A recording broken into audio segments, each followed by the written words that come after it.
তো যোৱা ৰাতি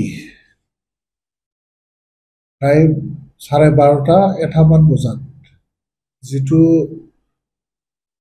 ৰেল ট্ৰেকত শিঙিমাৰীত এটা বিস্ফোৰণ হ'ল।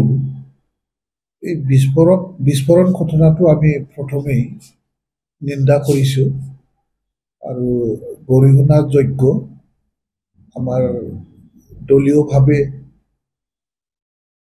আমি সেইটো গৰিহণা দিছোঁ প্ৰথমে। আৰু যিটো বোমা বিস্ফোৰণ ঘটালে এই ঘটোৱা ব্যক্তিসকলক আমাৰ প্ৰশাসনৰ পৰা, পুলিচ প্ৰশাসনৰ পৰা বা অসম চৰকাৰৰ পৰা শীঘ্ৰেই তদন্ত কৰি ইয়াৰ উচিত ব্যৱস্থা ল'বৰ কাৰণে আমি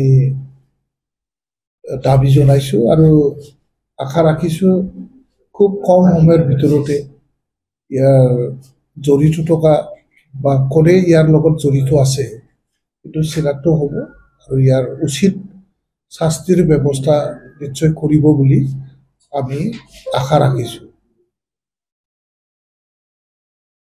এইটো বিটিচি বৰ্তমান শান্তিৰ মাজতে এনেকৈ ঘটনা সংঘটিত হৈছে, কি ক'ব আপোনালোকে চৰকাৰত আছে তো কোন গ্ৰুপে এই কাণ্ডটো কৰিলে, ইয়াৰ কোনে ইয়াৰ দায়িত্ব আছে, এই বিস্ফোৰণৰ লগত কোনে জড়িত আছে এতিয়ালৈ আমি গম নাপাওঁ। কিন্তু যিটো ৰেল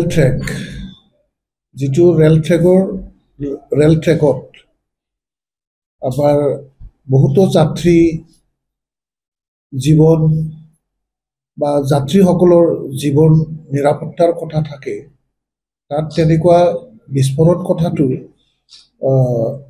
উচিত হোৱা নাই।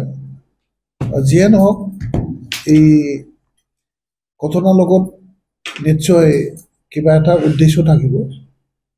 এই উদ্দেশ্যখিনিক যাতে আমি উচিত ব্যৱস্থা ল'ব পাৰে তাৰ কাৰণে আমি চেষ্টা কৰিব লাগিব। চৰকাৰে ইয়াৰ উচিত ব্যৱস্থাটো লওক, সেইটো আমি বাৰে বাৰে দাবী জনাম।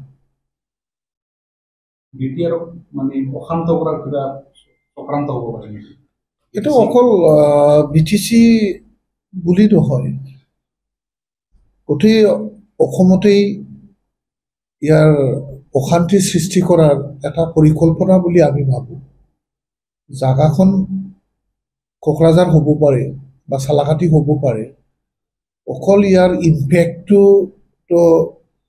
বিটিচিত নপৰে, এইটো গোটেই অসমৰেই এটা মানে পৰিস্থিতি সৃষ্টি কৰাৰ কাৰণে নিশ্চয় যিসকল বিস্ফোৰণ ঘটাইছে তেওঁলোকে এই উদ্দেশ্যত কৰিছে বুলি আমি ভাবোঁ। ইয়াৰ কাৰণে উচিত ব্যৱস্থাটো খুব সময়ৰ ভিতৰত আমি আশা বা ৰাইজে আশা কৰা নিচিনা ষ্টেট গভৰ্ণমেণ্টে ইয়াৰ ব্যৱস্থা ল'ব বুলি আমি বাৰে বাৰে দাবী কৰিম।